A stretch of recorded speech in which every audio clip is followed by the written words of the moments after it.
খুলনার দিঘিলিয়া থানায় সুধী সমাবেশ ও মতবিনিময় সভা অনুষ্ঠিত। ওয়াহিদ মুরাদের পাঠানো ভিডিও চিত্রে দেখুন বিস্তারিত। খুলনার দিঘিলিয়া থানায় পুলিশ ও জনগণের মধ্যে পারস্পরিক সুসম্পর্ক জোরদার এবং আইনশৃঙ্খলা পরিস্থিতি উন্নয়নের লক্ষ্যে সুধী সমাবেশ ও মতবিনিময় সভা অনুষ্ঠিত হয়েছে। রবিবার বেলা ১১টায় দিঘিলিয়া থানার উদ্যোগে আয়োজিত এ সভায় প্রধান অতিথি হিসেবে উপস্থিত ছিলেন খুলনা জেলার পুলিশ সুপার মোহাম্মদ মাহবুবুর রহমান।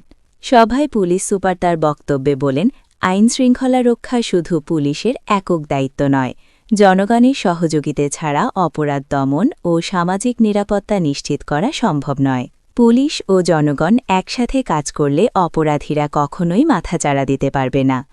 তিনি আরও বলেন, পুলিশকে জনগণের বন্ধু হিসেবে গড়ে তুলতে কমিউনিটি পুলিশিং কার্যক্রম জোরদার করা হচ্ছে। মাদক, কিশোর গ্যাং, ইফটিজিং সহ সব ধরনের অপরাধ প্রতিরোধে স্থানীয় জনপ্রতিনিধি ও সাধারণ মানুষের সক্রিয় ভূমিকা অত্যন্ত জরুরি। মতবিনিময় সভায় স্থানীয় জনপ্রতিনিধি, শিক্ষক, সাংবাদিক, ব্যবসায়ী, ছাত্র সমাজ সহ বিভিন্ন শ্রেণী-পেশার মানুষ অংশ নেন।